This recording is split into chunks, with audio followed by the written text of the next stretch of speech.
Welcome to Will's Personal Development Podcast, where we bring you data and science-backed answers and advice from billionaires. What is up, everyone? This is Will Chow from Will's Personal Development Show. And today, we are going to be filming this podcast on how to wisely save and invest your money.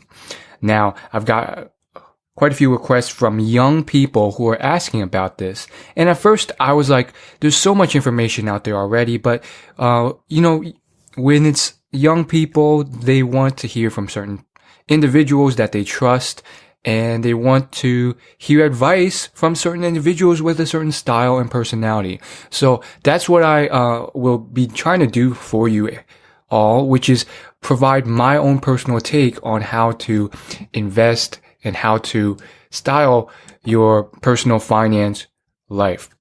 So, as hinted at, there's already been tons of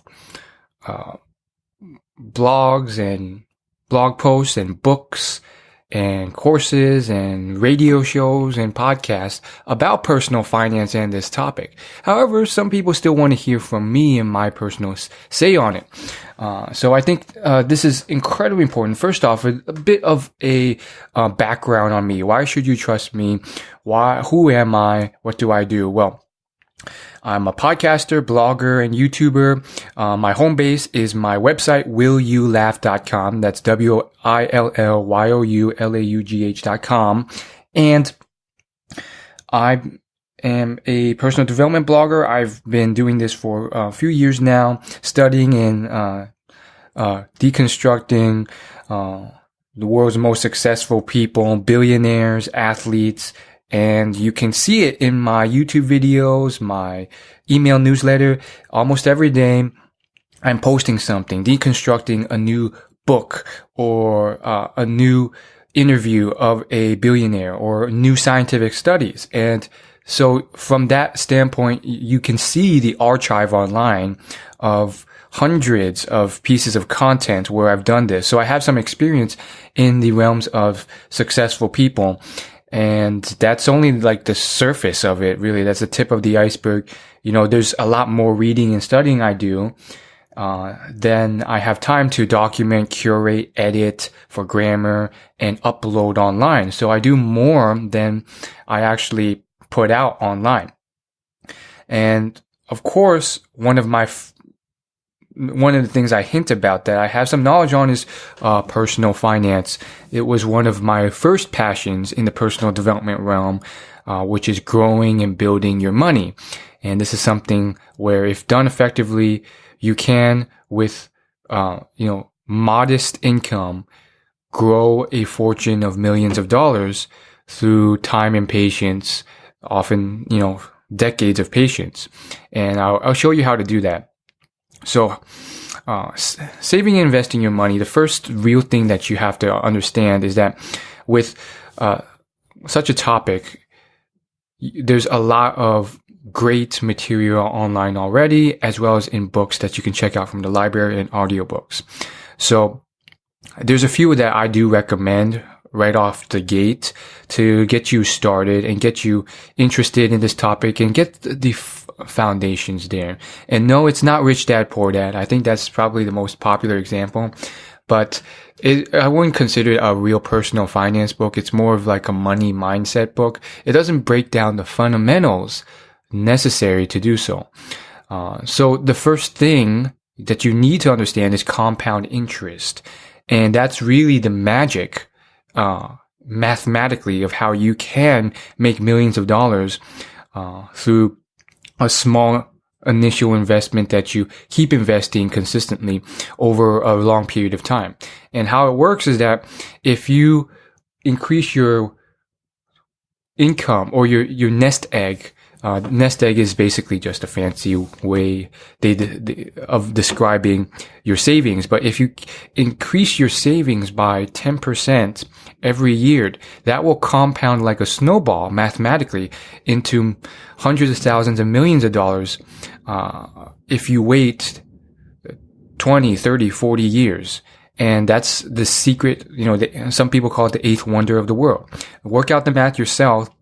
There's plenty of blog posts online that describe it, but essentially that's how you grow it into millions of dollars. Now, the kickback is that 10% per year is actually much harder than a lot of the people online claim. You know, if someone's trying to sell you something, they'll be like, oh yeah, we can do 15%, we can do 10% per year consistently. But when you look at the richest people of all time, Warren Buffett was able to compound at 20% for like 50 years. And that's unheard of. So 15% is also unheard of. Like many hedge funds and mutual funds fail at that. And if they do succeed, it's due to survivorship bias, which means that they only highlight the ones that survived. So they'll create like hundreds of funds, and then the ones that fail after 10 years, they'll just kind of hide, and then they'll highlight the ones that succeeded, and they'll be like, look at us, we have a fund that did 10% this in the last 10 years. And it gets even more funky when, they exploit people who don't look at the long term, and they only show like the last 3 years. And these people who are just normal 9-to-5 job employees who don't know any better, they get a 401k, which is like your retirement plan investment service where you can invest some of your income every year into, and they just look at this and they'll see like the 3-year performance or 5-year performance, and they'll be like, this is really good to go.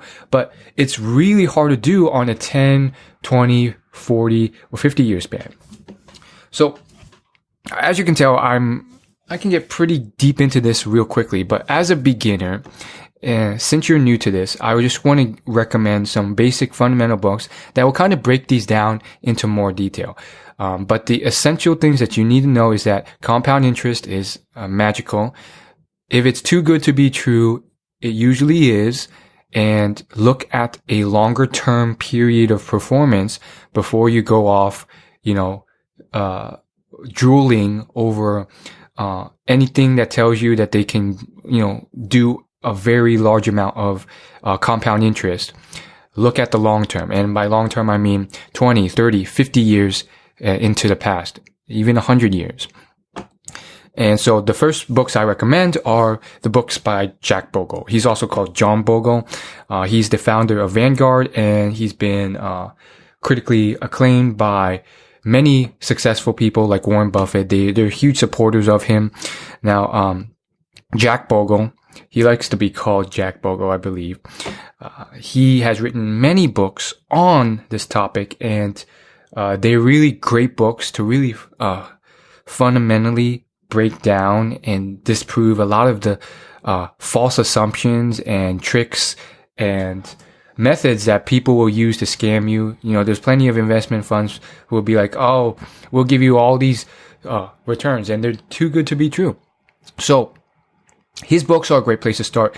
Some of his books are a bit more technical and advanced. So I recommend starting with some of his beginner books.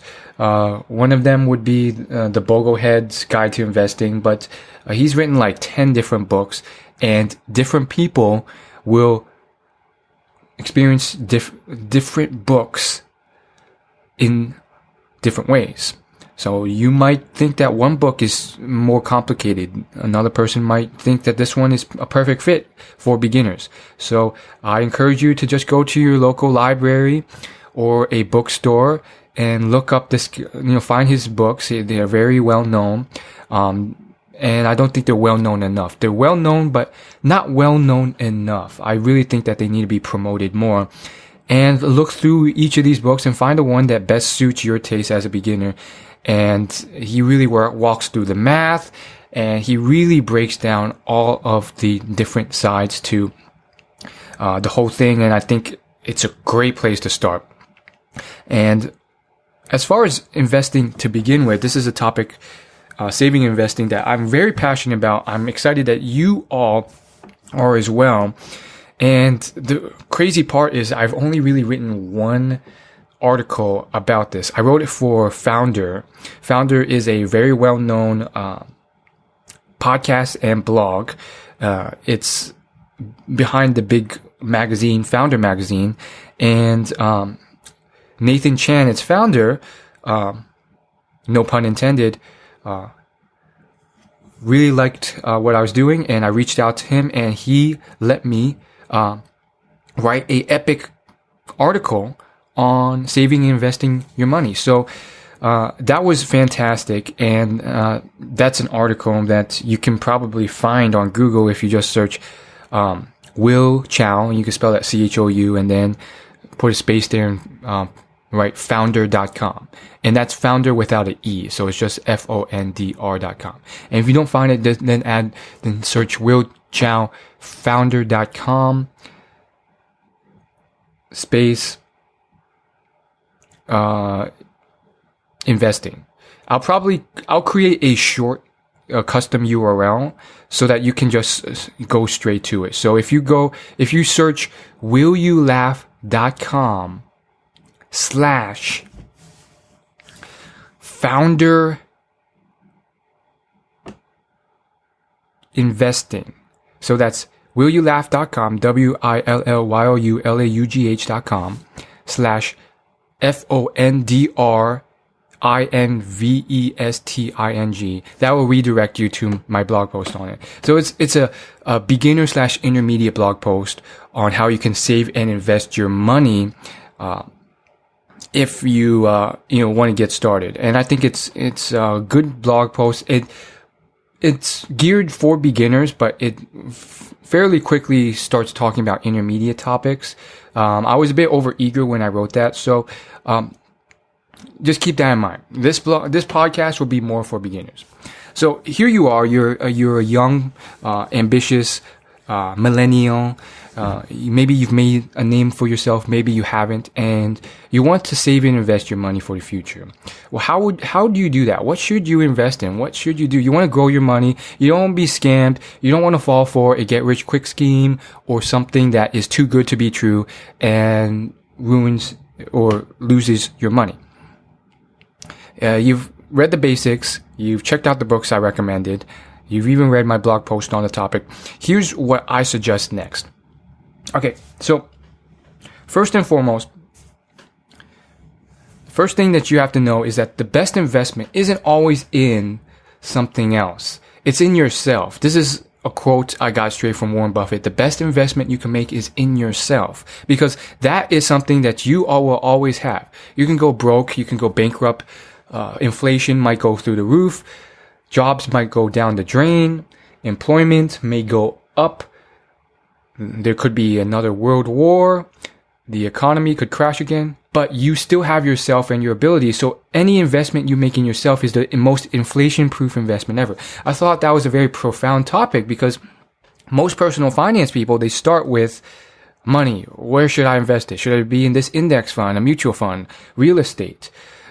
But I think the best investment you should make is in yourself. And what he means by that, because that can be misinterpreted. Like, does that mean you just invest in clothing because clothing looks nice and you want to stay fashionable? Isn't that an investment? No. What he means by investment in yourself is something that does not rust, rot, or depreciate. Possessions are usually things that rust, rot, and depreciate. If you invest in a car and you spend $50,000 on that car, usually for most cars, that car will just rot and depreciate in value over time. As soon as you drive it off the lot, it's probably lost 20% of its market value for what you can sell it for. And over the years, it's just going to get closer and closer to $0. Now, what's something that if you invest that money will grow and build more money?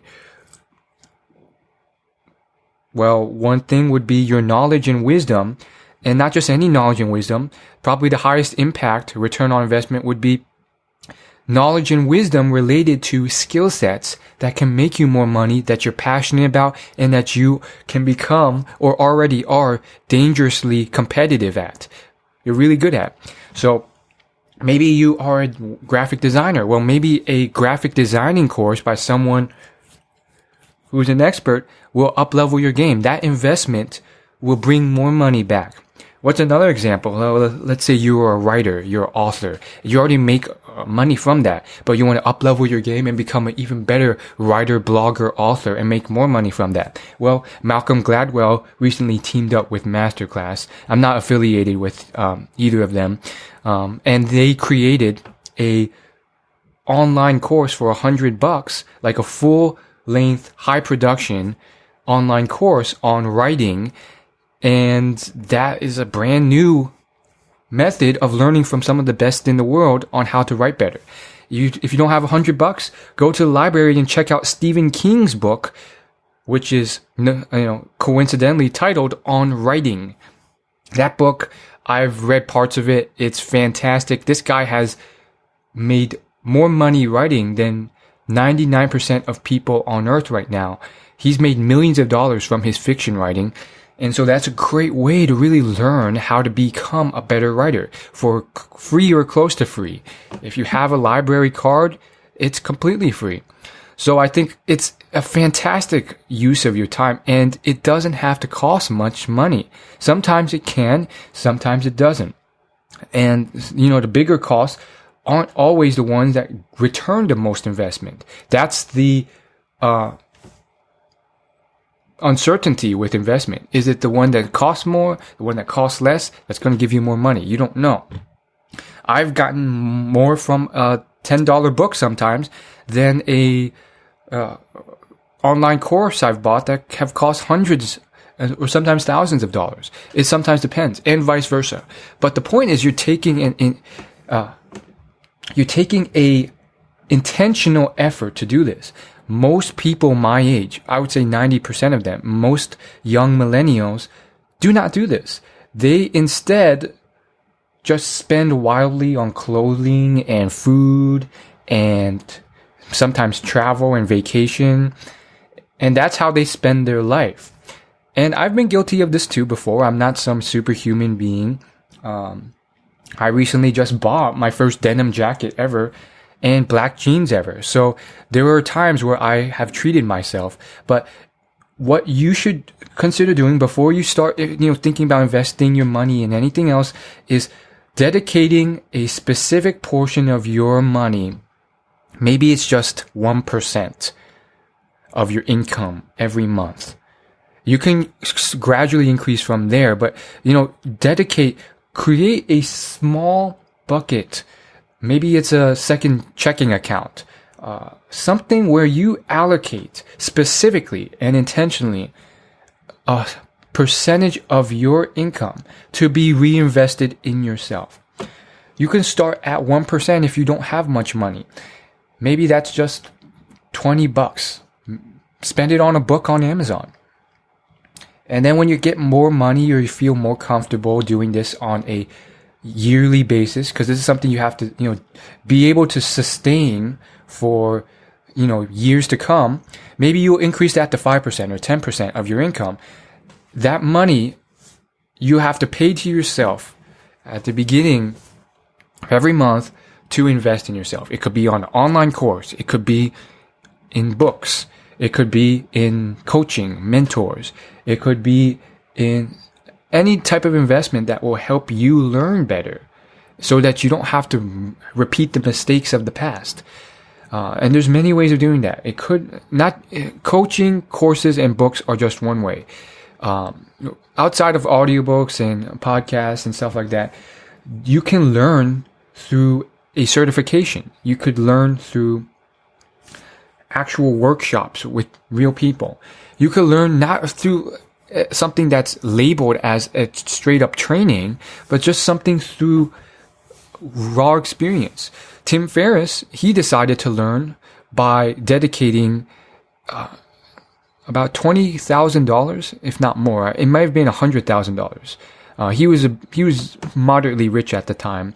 But he decided to spend that money on actual business experiences. Knowing beforehand, committing beforehand, and accepting that he would lose all of this money. So he is intentionally going in there, knowing that he would lose all this money, and he treated that money as just as tuition, as he would tuition to a business school. But instead of going to business school, he spent that money on investing in tech companies and venture capital companies to learn and make mistakes, to discover from real world experience how to invest in businesses. And he ended up lucking out a bit and investing in some high-hitting companies like Uber, Facebook, Twitter, Alibaba, and he made his money back. But he went in there fully accepting that he would lose this money. So there's different ways of investing in yourself. It could be a mentor, or it could just be going out there and rather than spending that, $1,000 on McDonald's and Levi's and Vans and Harrington jackets, you went out and spent that $1,000 on a business venture. Maybe you lose all that money, maybe you won't. But either way, you learn valuable business advice that you can apply in your future that will make you more money. Because when you spend it on clothing, that clothing is just going to depreciate in value until it hits zero and it rusts or rots or gets used and worthless. And so I think investing in yourself is something that is very intentional, but also it can vary. It can depend on what type of person you are and your industry and your interests. Therefore, something like buying clothing could, in certain instances, be that investment in yourself. Now, here's a quick warning. This is something that is in the minority. It is a small percentage of people where this applies to. Do not use this as an excuse to spend money on things that are actually not investments in yourself and just excuses for you to go out and splurge. But there are cases, for example, if you are a celebrity menswear stylist, or you are a fashion designer, or you are someone in the fashion industry who makes an income from fashion, spending that money on clothing could, in very rare circumstances, be an investment in yourself. If that's clothing that may get you networking opportunities, build your business, make you more money, develop your skill set and your wisdom so that you make more money in the future. But those are rare instances. Do not use that as an excuse to, splurge. It's just an example of the fact that investing in yourself as a concept could vary dramatically, depending on your industry, but not always. I would say for the most part, it's pretty cut and dry. You should be spending that on clear stuff like books, courses, experiences that will up-level your game. So that's the first thing. Now, that aside, once you've invested in yourself, okay, now you want to get into the money and so forth. Now you have what I call, you've entered a stage where you want the A to Z fundamentals of investing.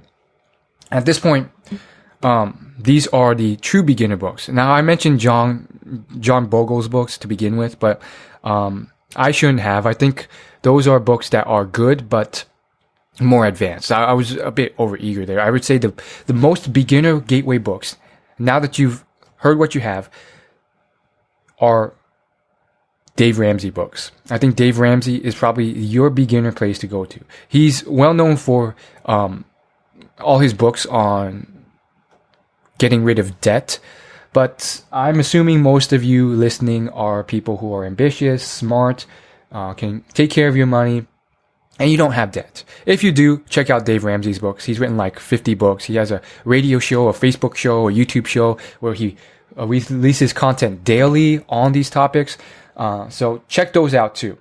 If you do have debt, check those out. If you don't have debt, still check those out. But if you prefer, choose your medium of choice. If you like watching videos, which I do, more than reading books, his YouTube has some great off the cuff, material where he just kind of answers, every day he answers like a new, reader question. They call into his radio show and then he answers his question, and he's covered almost every topic under the sun. So that's a great place to start if you prefer video. But if you just want like your go-to source, A to Z source, check out some of his books. Like The Total Money Makeover is a decent book that covers the foundations of personal finance. But there's many others that he's written that may be a better suited fit for you. Many are geared towards beginners in this topic of saving and investing your money. and he really covers it from A to Z. If you don't like his style and you want more of a brutally honest, blunt style of this topic, check out Ramit Sethi's book, I Will Teach You to Be Rich, or Larry Winget's book, How Come That Idiot is Richer Than Me. I highly recommend Ramit Sethi's book. I think it's a great beginner book on the A to Z guide, 101 guide on everything you can know about personal finance. I love the audiobook version more than the written word version. The written word format is a bit structured, a bit weird, and it can be, I don't know, it depends on what style you like learning from best, whether it's text, audio, or video. But there's plenty of options. Ramit also has a blog and YouTube channel, which you can go to too if you prefer those formats. But a book is typically the place I recommend you starting, because they condense and format all the information that you need to know in a very succinct way without any missed pieces. If you get a YouTube video, it's kind of like all over the place. So what's the too long didn't read of this book? I recommend you reading it, but I think the fundamentals are about investing your money. So the first big thing that you'll learn from these books is that when it comes to your money, whether you're a business owner, freelancer, or employee, you need to be able to master it so that you don't have any debt. You're not spending more than you're making. It seems like such a simple point, but it's stressed so much in these books because people don't get the basics. You have to spend much less than you earn. Not just, it can't break even. And of course, it can't go into the red. You can't be spending more than you earn. It's a basic concept, but so many people screw it up. It's basic math. You want to take in more than you give away. And it's hard to do. There's behavior psychology involved in this, and there's all these temptations for you to buy this and buy that and max out your credit cards. So that's the first big thing that these books address. You have to figure out some way of doing this. Set up systems so that your psychology can't work against you. You can literally call credit cards or your bank and have limits set so that you're alerted or you're stopped if you spend over certain amounts. There's many ways of doing it, depending on your psychology. If you're someone who really sucks at this, then you should stay away from credit cards. If you're someone who's really good at this, then you might want to get into some of the credit card hacking game. I highly recommend you stay away from this game if you can't pay your bills on time. But if you're someone who has managed successfully and you've proven for years to be able to do this and pay your bills on time, then credit card points is a great way of just earning a good amount of extra money for free for spending just how you normally would. And the key to this would be spending how you normally would and not spending more because you have these credit card points, and then choosing the right credit cards. So there's plenty of sites that go into detail about this. I'm someone who always pays my bills on time. My secret for that is I simply log into their website and set up automatic bill pay so that my bank account is automatically credited each time I'm charged and my statement comes in. So it's completely set it and forget it. And that's something that Ramit Sethi's book, stresses a lot. And you don't have to do anything. Everything's automated. You don't have to log into the system and pay your bill every month. Everything's automated fully. And I just make sure that I have enough money in my bank account, which I always do by, making sure I have a good amount of money in there, much more so than I typically get charged month to month, so that I never hit a situation where I get billed by the bank and they don't have enough money in there to bill it.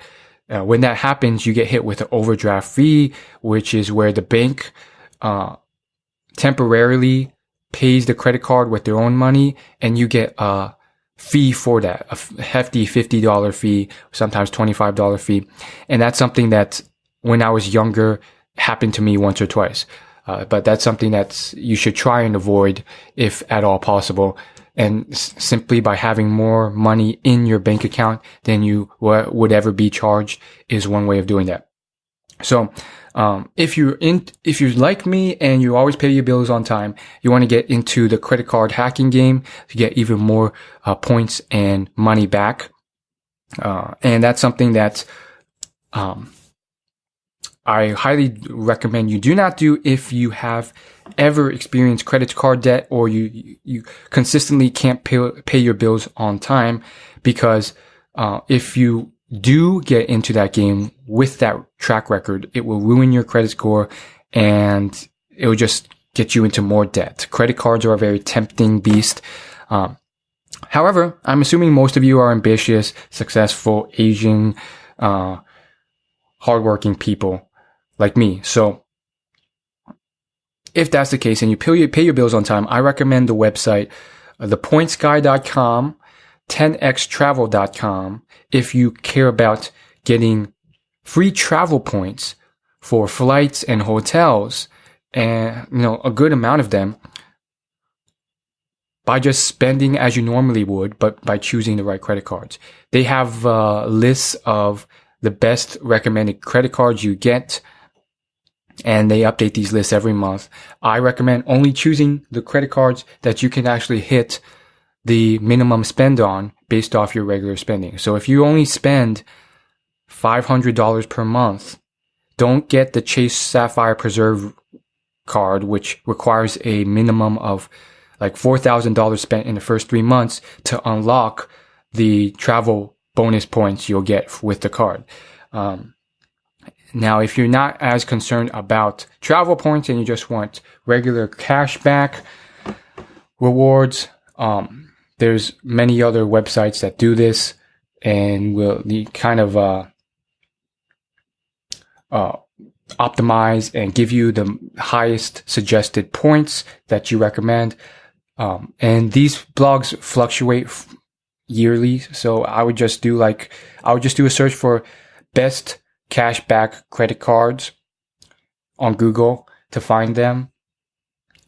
But usually, as of this recording, it's usually going to be a Chase card, a American Express card of some sort, or the Discover It card. Those are probably the best ones because they offer 5% cash back on certain key areas like gas and food and restaurants, which are common expenses for young people. And then they have really good initial sign-up bonuses. For example, I currently have the Discover It card as well as the Chase Freedom card, which if you spend $500 in the first 3 months, they'll give you $150 back, which is crazy. It's an insane bonus, probably one of the best in the game right now. Plus, they also offer 5% cash back in select areas. So those are some great cards you should choose.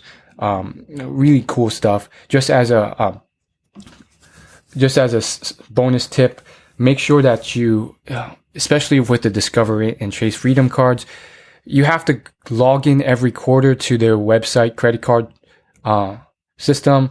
And it's basically like discover.com or chase.com. You log in with your credentials, which you sign up for once you apply and get your card.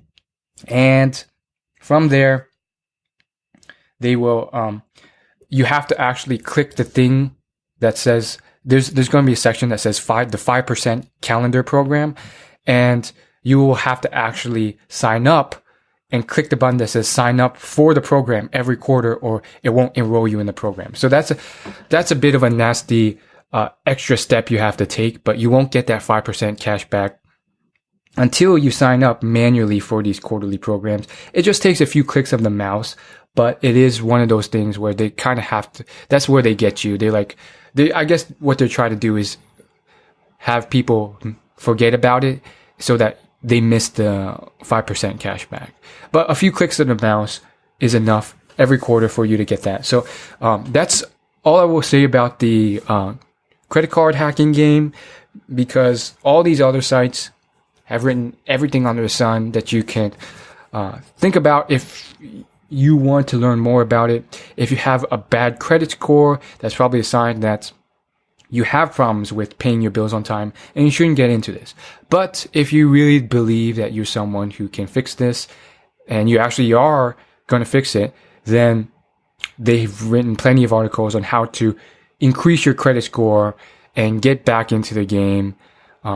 Credit score is really a simple formula. It's basically your credit line divided by how often you pay your bills on time. So basically, if you pay your bills on time more often or always, and you increase your credit limit by, asking for more credit limit from the credit cards you currently have every quarter, that's basically the formula for increasing credit score.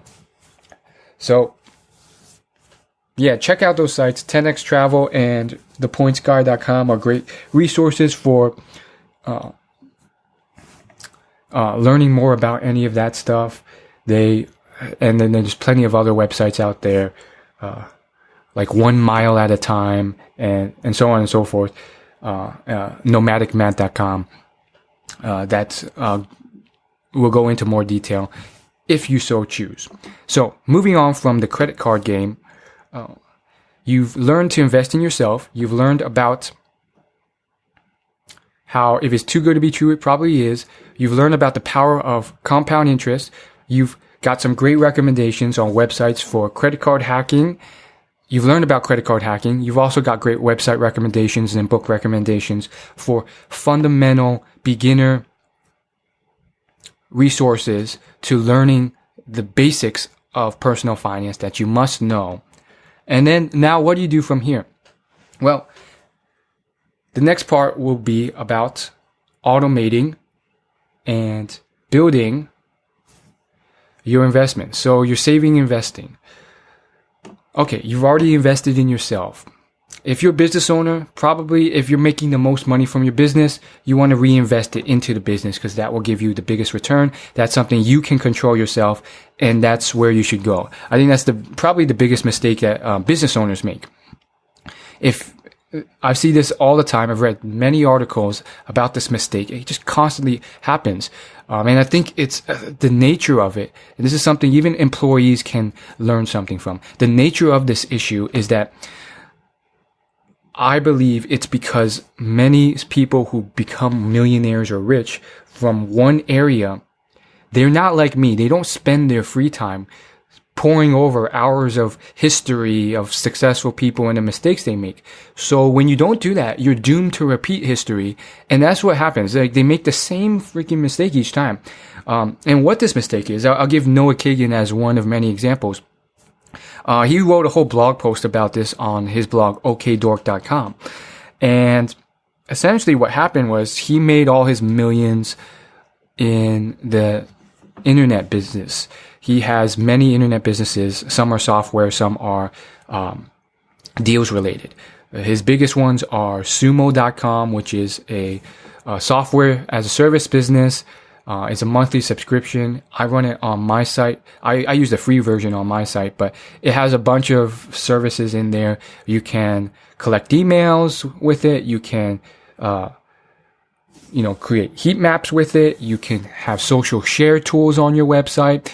And so that's one of his businesses. And then another would be AppSumo.com, where it's kind of like a daily deals site, and all the deals are focused on tech gadgets and softwares for online entrepreneurs. That's not a site I use, but a lot of people use it. You can get like really good deals on like font styles and heat map services and click tracking stuff.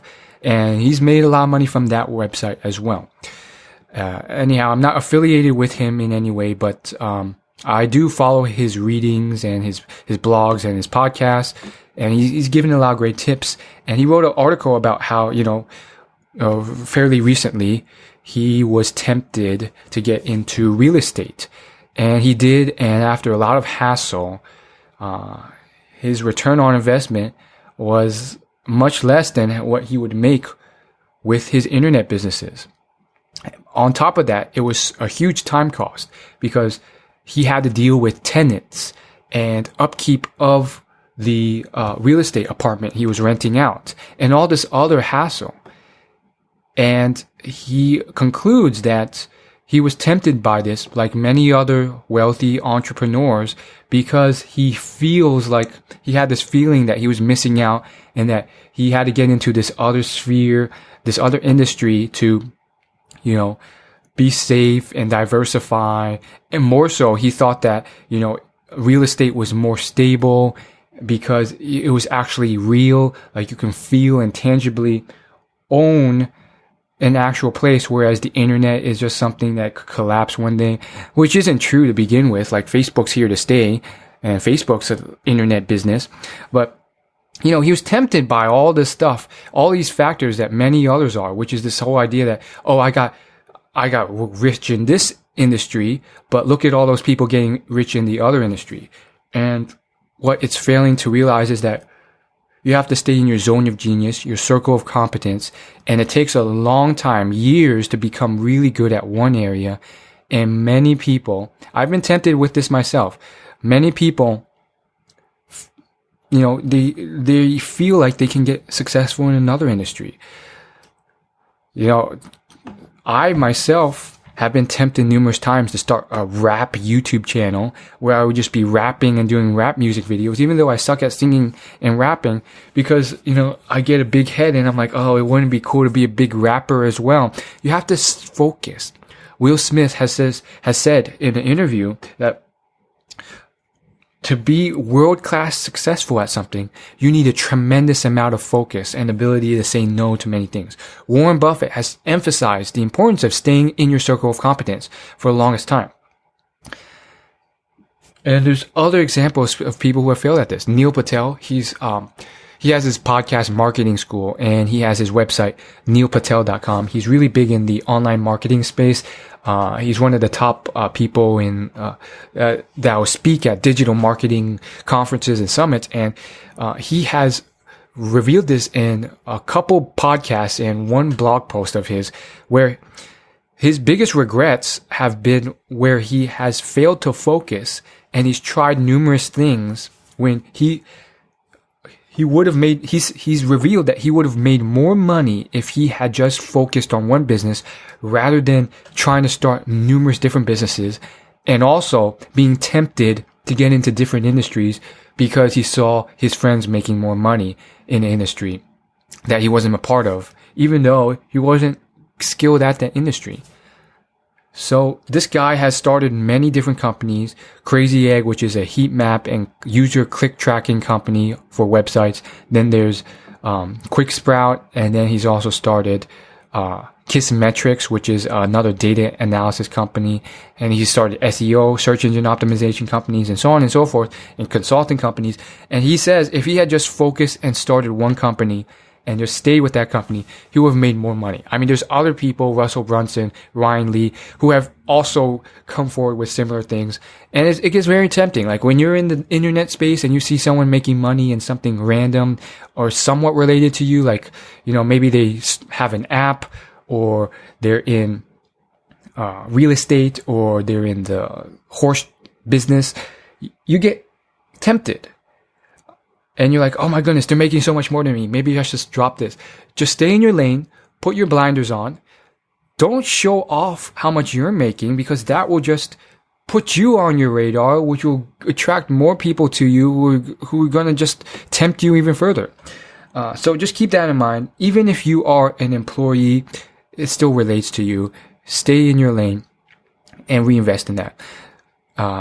And I would say Mark Cuban has also mentioned this. I was watching an interview of him, and he says that he owns the Dallas Mavericks basketball team, and he says that many of his athletes will come to him when they're close to retiring, and they'll say like, "Oh, I want to become a famous rapper or a singer," and it's ridiculous because How many successful pro basketball players become famous rappers or singers? And it's not that it's impossible. It's possible, but it's just that it takes such amount of dedicated years of history and experience and work to become world class at something, and to just flip flop like that, it doesn't happen easily.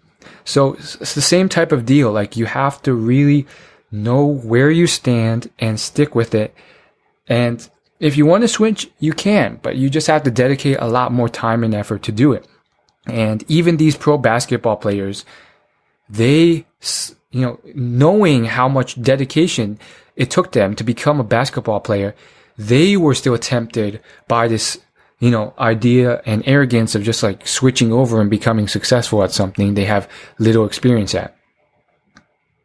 Now, I think you want to get into actual numbers and actual statistics and actual tactics for what you want to invest in and what you want to do. So I'm going to give it to you. Now that you've covered the overarching concepts, let's get into the numbers. So if you're an employee or a business owner, I recommend that you dedicate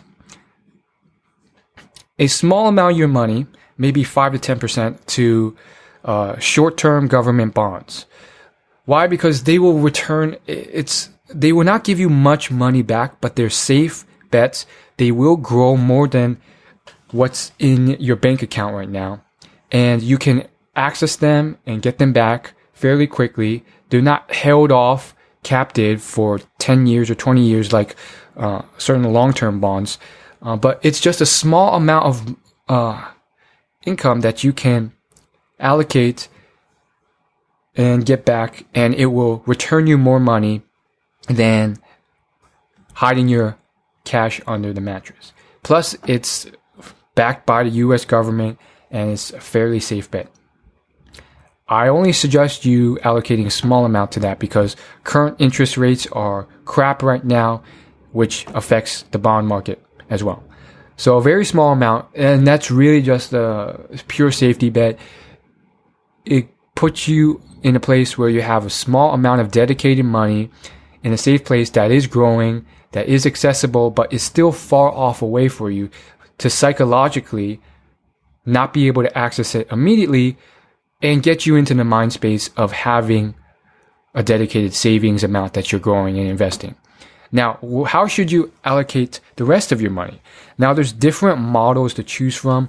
I really highly recommend and love Jack Bogle's model, but it's not for everyone. If you're someone who is not okay with market fluctuations, and you don't have the stomach for it, and you don't understand the math behind it, and you don't care to, then Jack Bogle's model is not completely fit for you. If you're someone who can't help but check the stock prices and stuff every day and stuff like that, and you don't understand the relevance of it, maybe this model isn't for you. But the model is basically to put, and this is also Warren Buffett's model for the average citizen, recommended model, is to put the rest of your, whatever else you can reasonably save and, say not touch until you retire, into a low cost index fund, preferably the Vanguard S&P 500. And let me break down why. I think, again, Jack Bogle's book, he's written hundreds, if not thousands of pages to really break down every single part of this. But the summary of it is that the S&P 500, if you look at it on the longest time period, 50 years out, 200 years out, it has been the most consistently highest returning investment class of a fund out there that's consistent on such a large span. And then there's, I think what it is, if you don't know what an S&P fund or index fund is, it's basically just a diversified investment of a tiny, tiny piece of ownership in the top 500 companies in the world. Now, these companies will fall into and out of the S&P 500, but currently they're companies you recognize really well. They always will be. There's Google in there, there's Walmart, there's Target, there's Bed Bath & Beyond, there's General Electric, General Motors, companies like this. And so what you're basically doing is you're betting on the fact that American businesses as a whole will do well and will succeed and will always do well for a while, for the next 100 years. And this is something that Warren Buffett who's a sage with business history and business success. He has come forward many times and said that America is not going anywhere. It's gonna succeed. It will succeed. It's a country that just attracts the best talent, the most hungry, the most hardworking from all the other countries in the world. And you get this success, this constant growth of America. So that's the basic premise of it. And if you want to go down this rabbit hole, but if you want to go down and if you want to choose this investment style, it's simply, 1 to 10% in short-term bonds, and then the rest of whatever you feel comfortable investing for your retirement into a Vanguard S&P 500 index fund. Why Vanguard S&P 500 specifically? Well, Vanguard has the lowest cost fees out of anything out there. And that's where mutual funds and investment funds will get you. So what is an index fund and what is a mutual fund?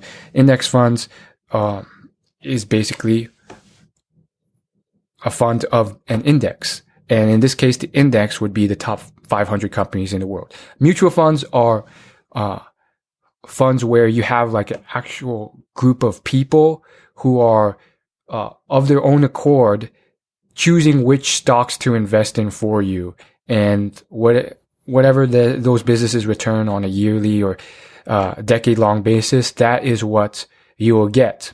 Now, I highly recommend you stay away from mutual funds because 99% of them underperform the S&P 500 in the long term. In the 5-year span, 10-year span, 20-year span, they all fail to beat the index fund. And the reason is because it's it's so hard to do, even when you have all these dedicated people. On top of that, mutual funds are not no load, no expense, or low expense. They are high load, high expense usually. And that's where they get you. So on top of the returns that they may or may not provide, they take a hefty chunk of the returns as an expense for actively managing your funds for you. And that's just ridiculous. First off, you're going to underperform the market in the long run. On top of that, you're going to take this money from you. And so I highly recommend against them, but, fools rush in. Like, I've sat in on plenty of 401k retirement presentations. I used to work at in food and hospitality, and they would just like shuffle all the employees in. These would be cooks, waiters, waitresses, servers, chefs who had no knowledge of personal finance, and they'd just be like, "Hey, choose this mutual fund. It's good." And then leave you to your own devices, which is ridiculous because these people know nothing about this. They don't know that these are much more expensive. And that's why I believe most of America have been fooled into investing in mutual funds, because they weren't briefed or told otherwise. And that's how they get your money. So with mutual funds, they manage millions, hundreds of millions, billions of dollars, just like index funds. And it's ridiculous how much of the American population don't do their research and they get scammed of this. So I advise against any mutual funds. Jack Bogle's books expose many of the tricks that they use to get you to spend excessive money. One of which would be they highlight the 1 year or 3 year or 5 year performance, but they hide the 10 year or 20 year performance. Some of these don't even have 10-year performances because they were recently created. Another trick they use is they would take that, they would take only, I mentioned this earlier, they would take only the winners and hide all the losers. So what these companies will do, there's plenty of different mutual fund companies out there. I think one's Charles Schwab. There's many others, but they'll create like 1,000 funds. And then the ones that fail, if 999 of them fail, which typically they do in performance, they will hide these when, it's time for your employee 401k retirement orientation. And then they'll give you a portfolio with a list of only the good ones. And they'll be like, look at us, we did so good. Then there's other tricks that they'll use as well.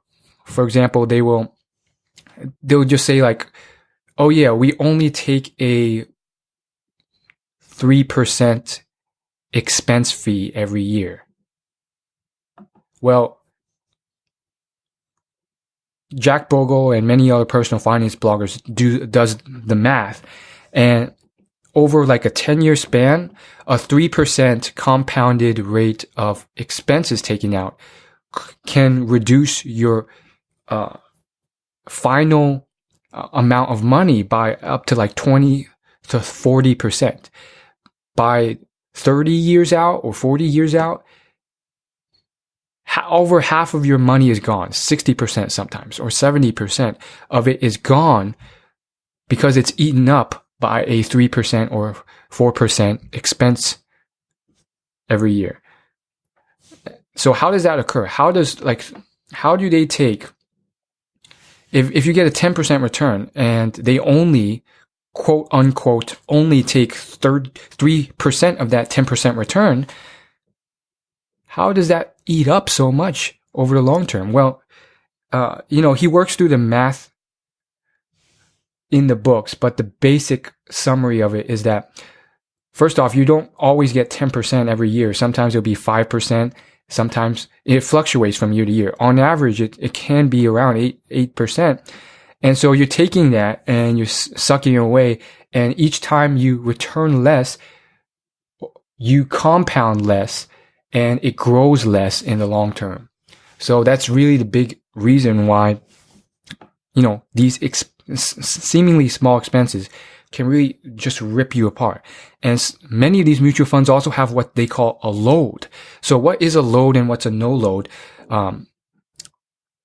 Basically, it's basically where they charge you an upfront fee just to get signed up. Like if you've ever been to a commercial gym like Planet Fitness or Gold's Gym, you know how they'll say like, oh, it's $10 per month, but there's also a sign up fee of like $50. That's what they're doing with a mutual fund. So there's plenty more reasons why mutual funds should be avoided and index funds are the way to go. But I defer to Jack Bogle's books for more details if you want that. By the way, all the stuff, all the notes and links will be in the show notes of this podcast episode. So, go to my site, willyoulaugh.com, and there'll be a blog post of this podcast, and there'll be show notes on there. The blog post will be titled something along the lines of How to Save and Invest Your Money, Beginner's Guide 101. So if you're too lazy to remember all the links or the books, they'll be on there. So that's kind of what I recommend. Now, as I mentioned, this should be something where you set it and forget it.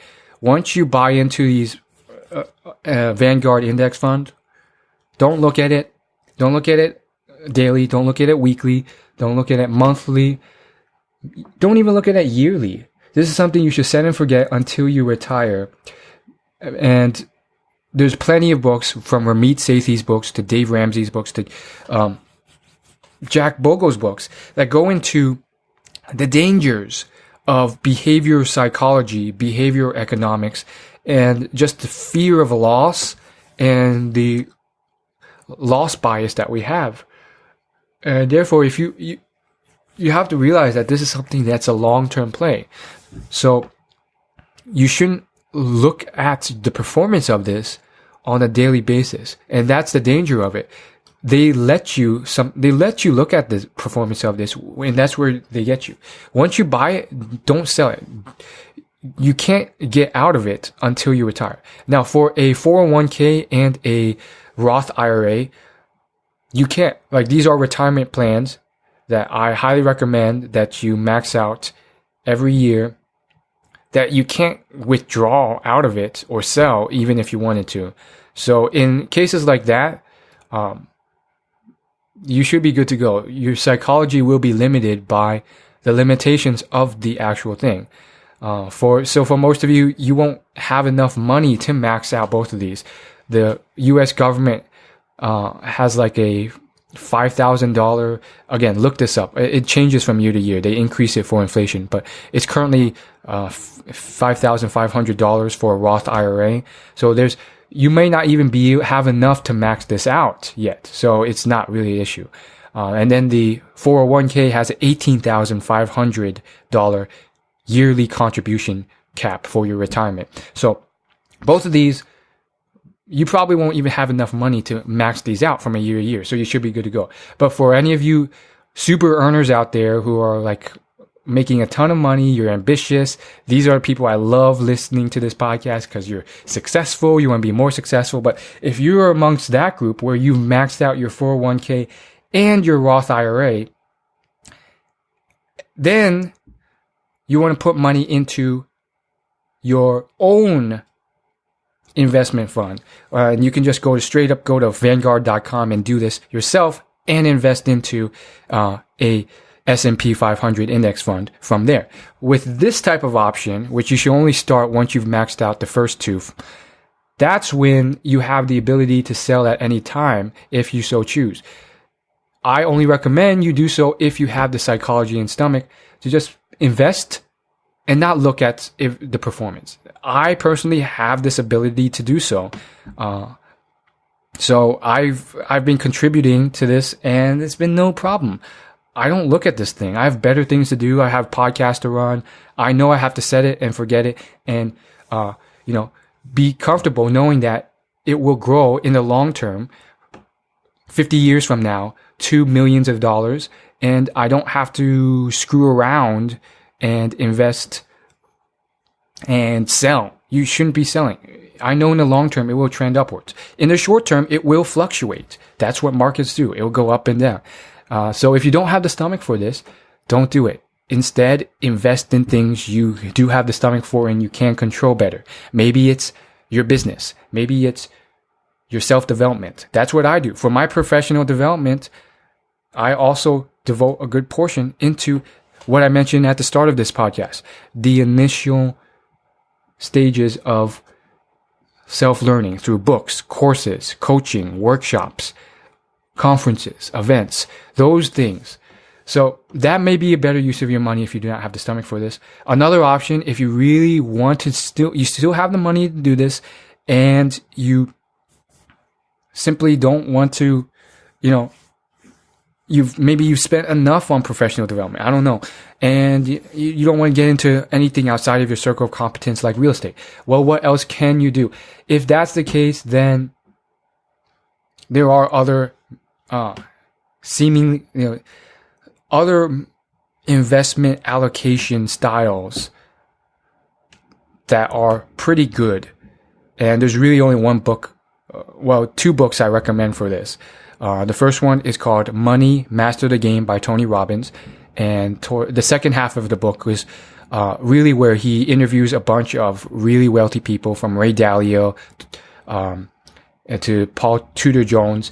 And he breaks down other potential investment styles that are more diversified if you don't have the stomach to put all your money into an index fund. If you're someone who has to check in every day in and day out and you're worried about the fluctuations, then there's plenty of styles in there that are almost as good, that may be better suited for you. I recommend Ray Dalio's all-weather portfolio style, which is in the second half of Tony Robbins' book, Money Master the Game. Then the second book I recommend is his most recent book on the topic, which is Tony Robbins' book, which is called Unshakable. It's just one word. His book's called Unshakable. So that's the second book I recommend if you really want to try some other investment style and you don't have the stomach for an index fund and the fluctuations that occur. Moving on.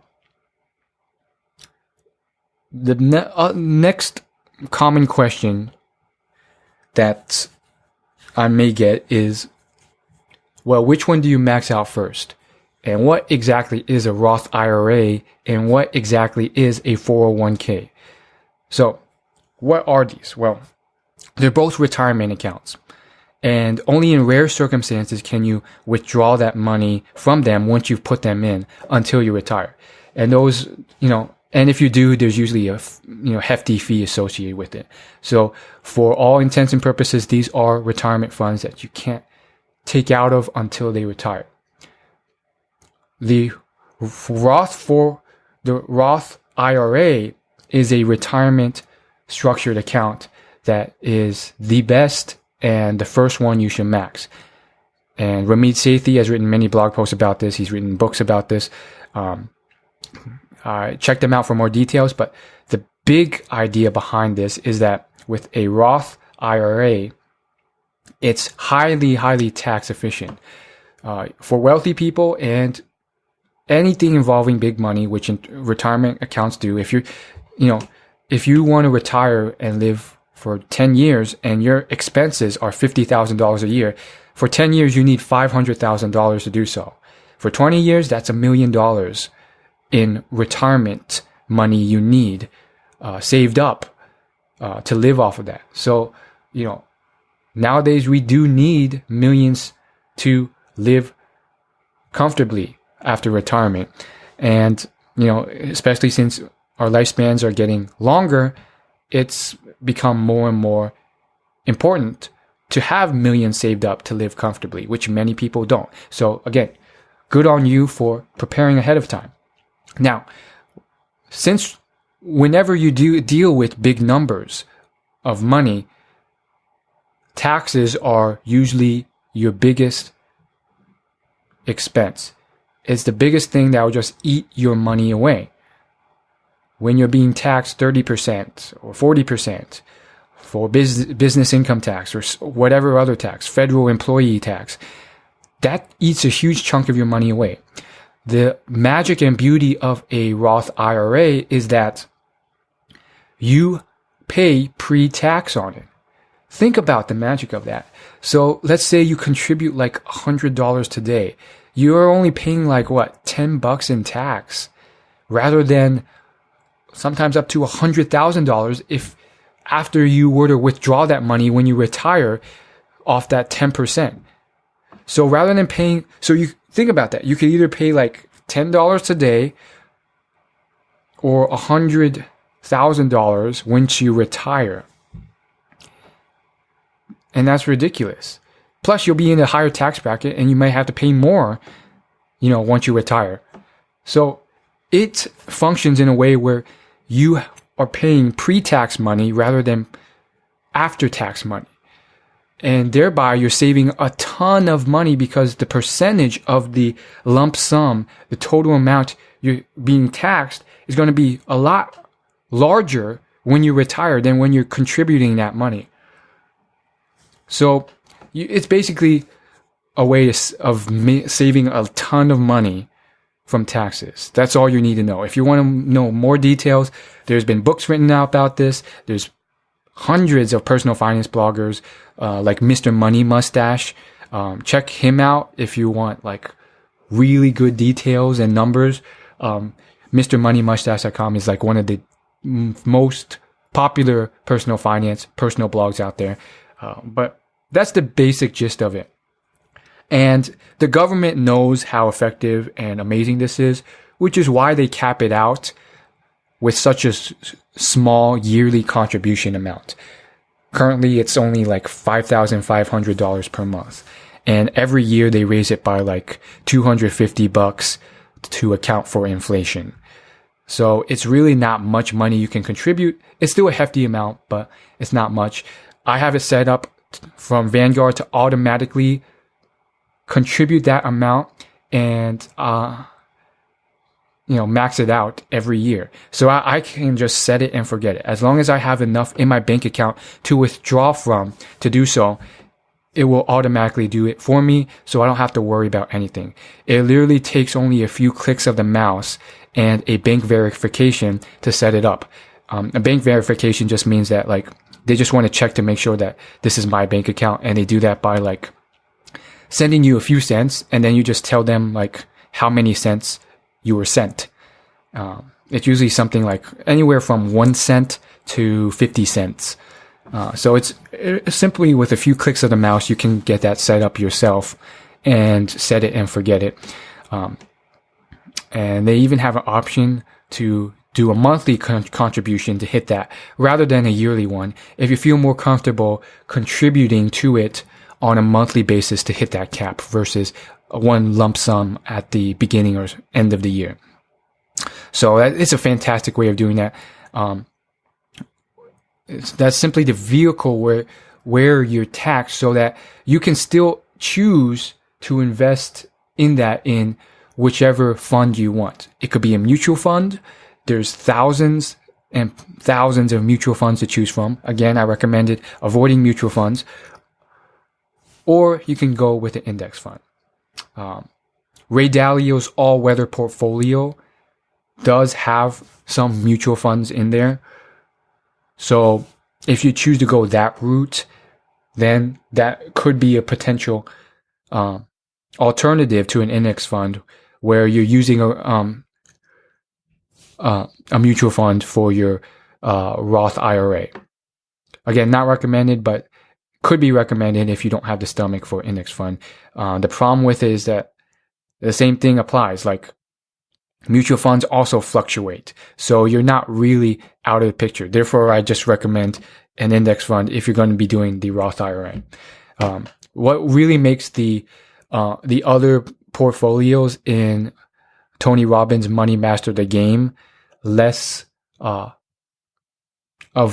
an emotional turmoil and less pain for your stomach is that for example, the all-weather fund that Ray Dalio recommends in Tony Robbins' book is more allocated and diversified. So like 25% is in bonds, and another 25% is in another form of bonds. And then there's another portion that's in like real estate investment trust, which is basically a bunch of real estate investments that you can invest in the form of stocks. So it's more diversified across many different things. There's commodities in there. There's gold. So that if one thing screws up, you're still kind of, doing well in some other areas. So that one, it won't perform as well as an index fund over, the long term, but it may be better for your stomach.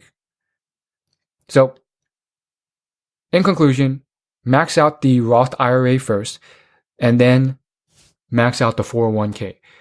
I think at the very least, every employee should contribute enough to the 401k to hit the employer match. Now, not every employer has this, but some do. What is the employer match? Well, basically, this is just a fancy way of saying that some employers, maybe you're working at McDonald's or the Marriott or something fancier like Bank of America, or maybe you work at Facebook or Google, or you're a doctor, so you work for whatever company employs doctors, Kaiser Permanente.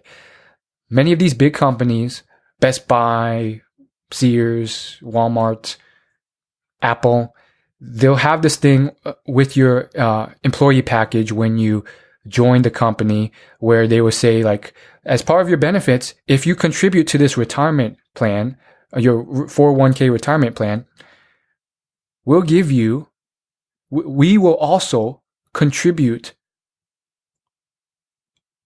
some of that money out of our own pocket to you. And it's usually a small amount. It's nothing crazy, but it's still free money. So you should definitely always take it.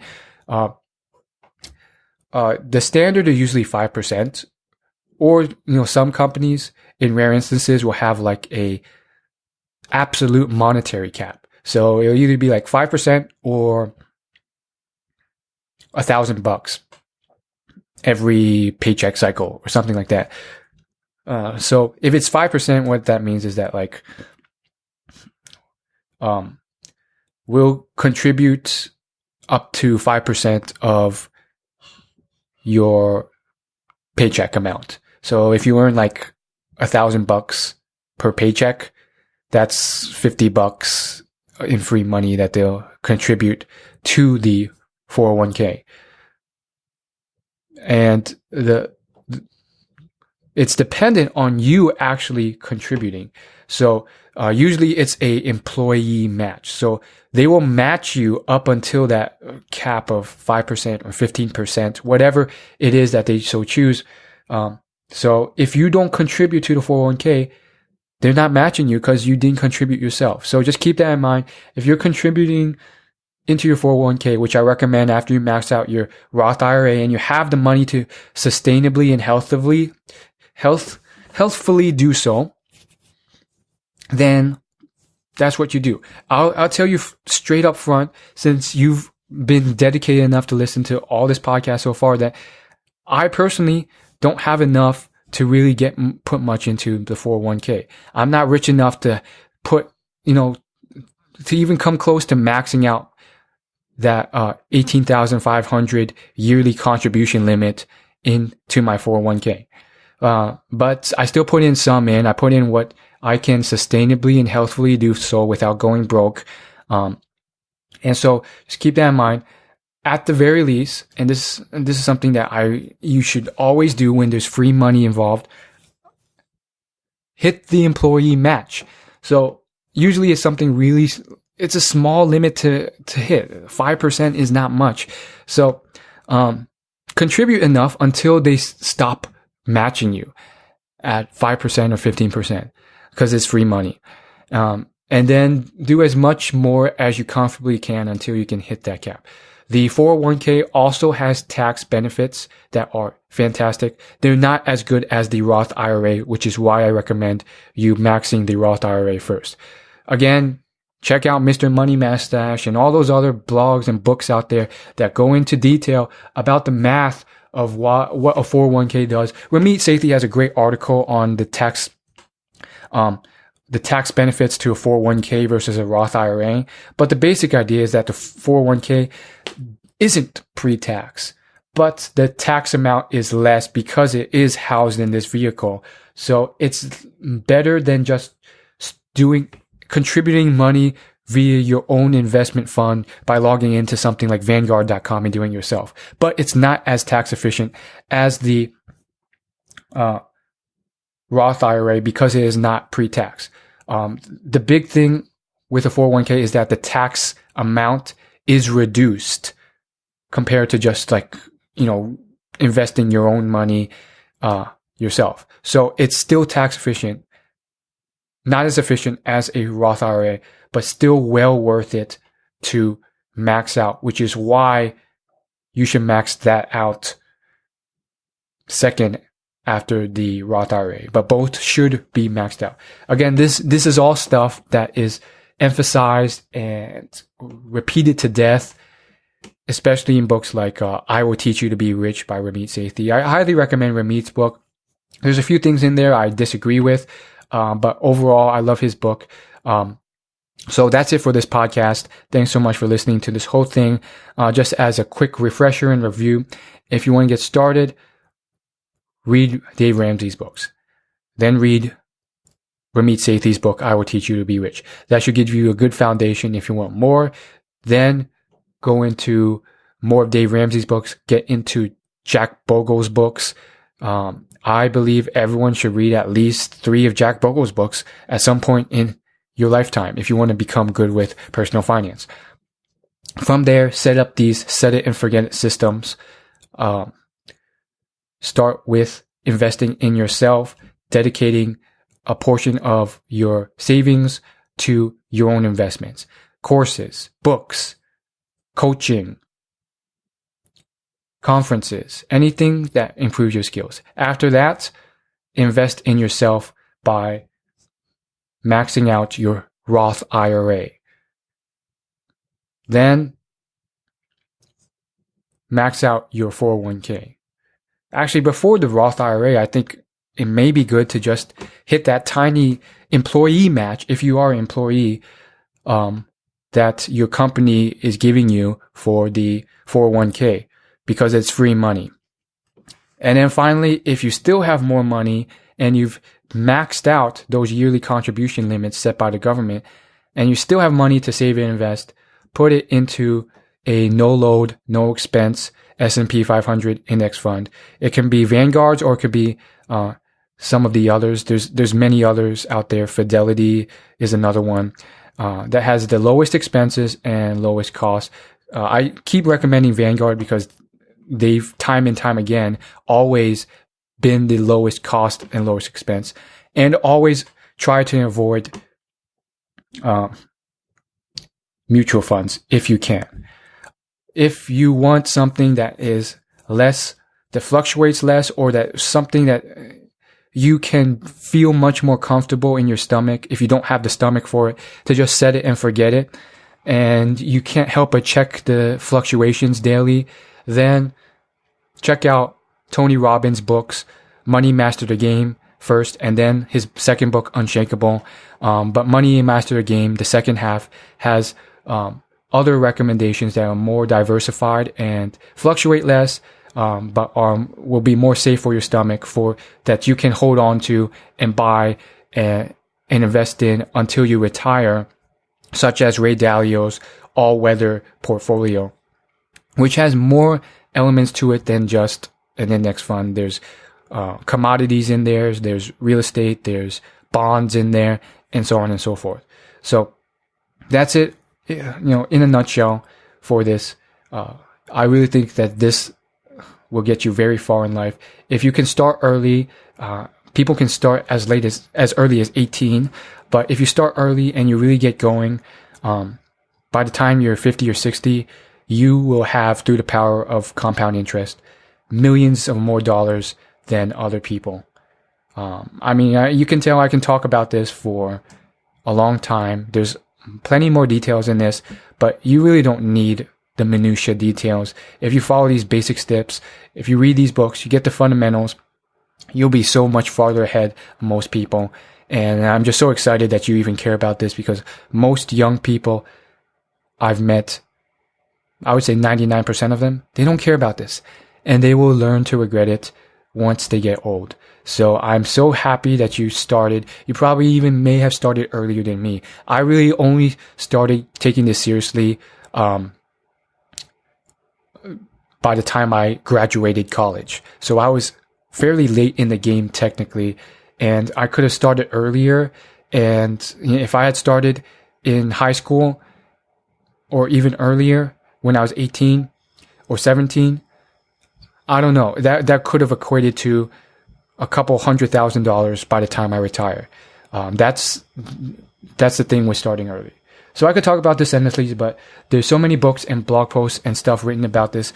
Here are the basics. I think they will really get you far. If you have any other questions about this, I'll try my best to answer them. Leave a comment. The best way to reach me is to join my email newsletter and then reply to any email I have.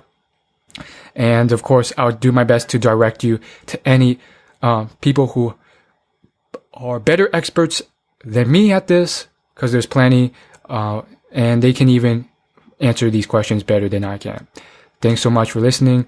Hit that subscribe button to listen to, please subscribe to my podcast, and get notifications when I release further content. Let me know if you have any other podcast topic requests, but thanks again. See ya.